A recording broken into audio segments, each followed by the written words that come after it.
Bienvenue dans ce 3e jour du carême.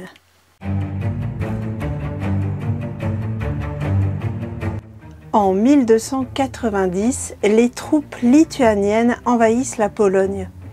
C'est alors que le curé du village de Glotowo décide de cacher le ciboire d'argent à l'écart dans une prairie. Par mégarde, il a laissé une hostie consacrée. Les années s'écoulent et les survivants, n'ayant jamais entendu parler de l'hostie cachée, la vie reprend son cours et le ciboire reste caché, oublié de tous.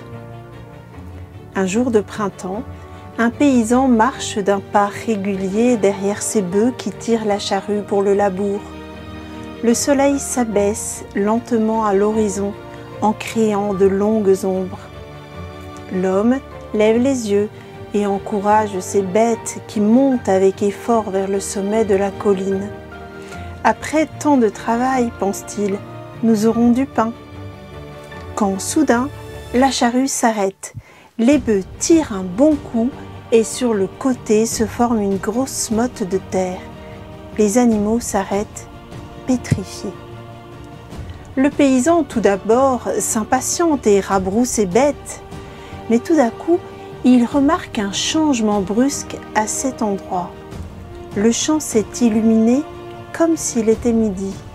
Une lumière très forte jaillit du terrain et enveloppe les bœufs agenouillés. Étonné, le paysan se met à creuser pour voir quel est ce phénomène et il voit que la lumière provient d'un ciboire sali par la terre. En l'ouvrant, il voit qu'il contient une hostie intacte, blanche comme la neige. La nouvelle se répand alors très vite et les gens accourent aussitôt sur les lieux. Les autorités locales organisent une procession solennelle pour amener l'hostie dans l'église de Dobre Miasto.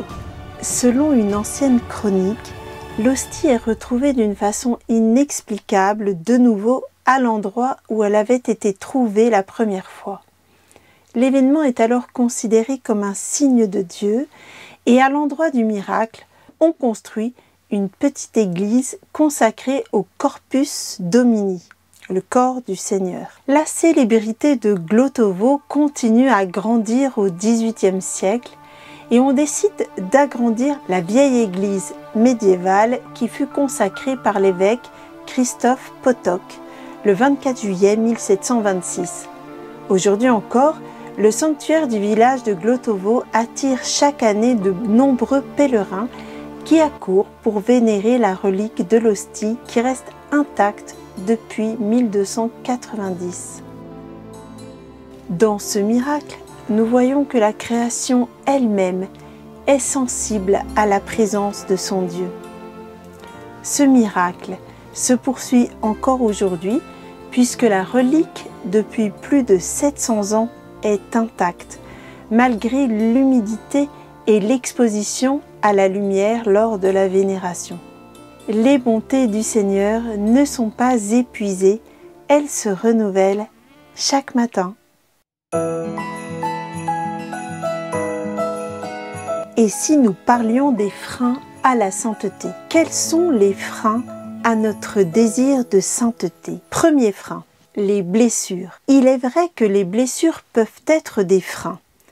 Mais pour nous, catholiques, les blessures sont-elles des empêchements à notre sainteté ou bien peuvent-elles être un tremplin, un chemin de lumière pour notre sainteté? Nous voyons avec les saints. Le Seigneur ne leur a pas donné une enfance plus facile, sans blessure. Sainte Thérèse de l'Enfant Jésus, par exemple, a perdu sa maman à 4 ans. Sainte Mariam, la petite arabe, a une enfance très difficile dans un milieu musulman hostile. Sainte Geneviève était battue par sa maman. Mais malgré, ou plutôt avec ses blessures, ils ont avancé sur le chemin de sainteté. Et que veut le Seigneur? Nous guérir, bien sûr. Mais devons-nous attendre d'être guéris de nos blessures pour commencer notre sainteté? Non. Le Seigneur veut pour nous la sainteté aujourd'hui. Une sainteté originale, comme dirait Carlo Acutis.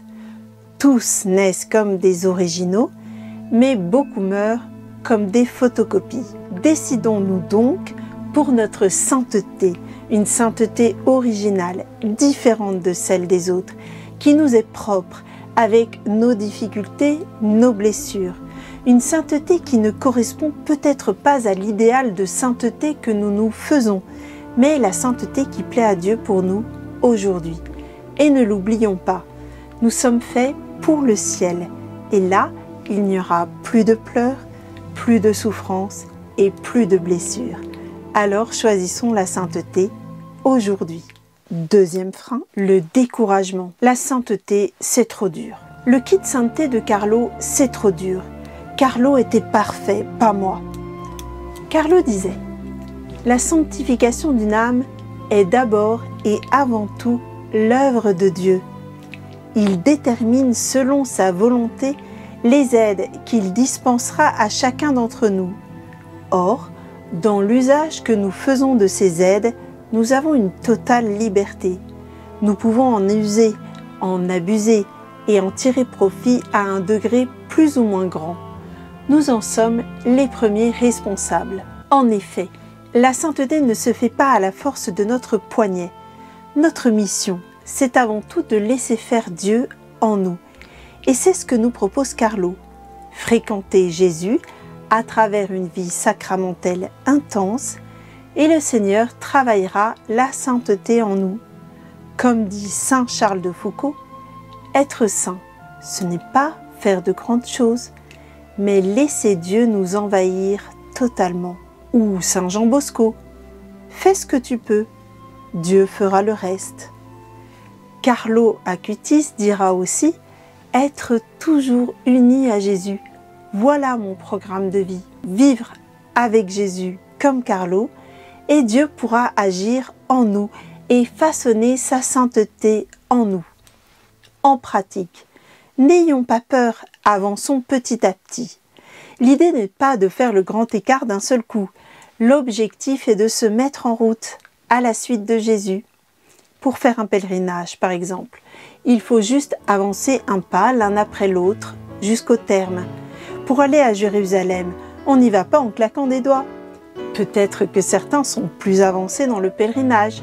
Qu'importe, la destination est la même. Peut-être que certains vont plus vite. L'essentiel est d'avancer pas un pas. N'oublions pas, le Seigneur ne demande pas la même sainteté à chacun et nous n'avons pas tous reçu la même chose. Il ne faut surtout pas se comparer.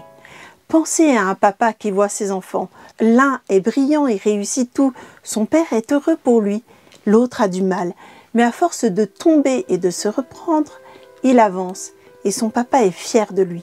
Ce que Dieu nous demande, c'est d'avancer avec lui, un pas, l'un après l'autre. Il est si heureux de notre désir de sainteté que nous pouvons déjà lui offrir. C'est cela notre premier pas. Troisième frein, la sainteté, ce n'est pas très glamour. Mourir à 15 ans, très peu pour moi. D'ailleurs, c'est raté, j'en ai 46. Alors, chaque saint est unique. Tous les saints ne sont pas martyrs ou malades et morts à 15 ans.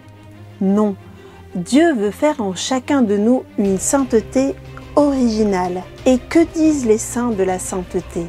Lucie de Fatima explique ce que Jésus lui a dit. Dieu ne veut pour mortification que l'accomplissement simple et honnête des tâches quotidiennes et l'acceptation des peines et des ennuis. Et il désire qu'on montre clairement ce chemin aux âmes, car beaucoup s'imaginent que pénitence signifie grandes austérités et n'ayant ni la force ni la magnanimité pour l'entreprendre, ils se découragent et tombent dans une vie d'indifférence et de péché.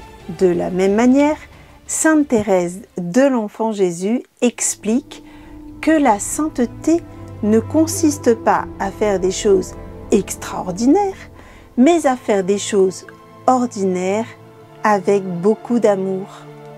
Pour les saints, la sainteté rime avant tout avec joie. Le saint curé d'Ars nous dit « La sainteté consiste à faire la volonté de Dieu avec le sourire », comme pour saint Jean Bosco. La sainteté consiste à être toujours joyeux, le démon a peur des gens joyeux. Et Saint Padre Pio, la sainteté veut que l'on soit toujours joyeux, car le vrai chrétien est toujours joyeux. Et en effet, lorsque nous regardons Carlo, c'est ce qui apparaît tout de suite, sa joie, son humour. La joie, c'est tout de suite beaucoup plus sympa. Voulez-vous être saint peut se formuler par « Voulez-vous être vraiment joyeux ? Voulez-vous être heureux ?» Comme le dit la Bible, « Je mets aujourd'hui devant toi ou bien la vie et le bonheur, ou bien la mort et le malheur. Choisis la vie. »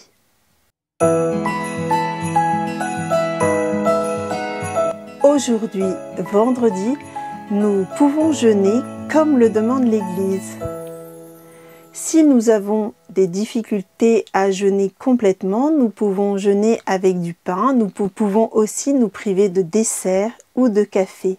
Nous offrirons spécialement ce jeûne pour le prêtre dont nous avons reçu le prénom afin qu'il soit un saint prêtre. Prière officielle pour obtenir des grâces par l'intercession de Carlo Acutis. Au nom du Père, du Fils et du Saint-Esprit. Amen. Ô Dieu notre Père, merci de nous avoir donné Carlo, modèle de vie pour les jeunes et messager d'amour pour tous. Vous l'avez fait tomber amoureux de votre Fils Jésus. Il a fait de l'Eucharistie son autoroute pour le ciel. Vous lui avez donné Marie comme une mère bien-aimée, et vous en avez fait, avec le rosaire, un chantre de sa tendresse. Acceptez sa prière pour nous. Regardez sur tous les pauvres qu'il a aimés et secourus. Moi aussi, par son intercession, je vous demande la grâce de la sainteté et je vous confie aussi la sainteté du prêtre qui m'est confié. Faites en sorte que notre joie soit complète, en plaçant le bienheureux Carlo parmi les saints de votre sainte Église universelle, pour que son sourire brille à nouveau pour nous, à la gloire de votre nom. Amen. Au nom du Père, du Fils et du Saint-Esprit. Amen.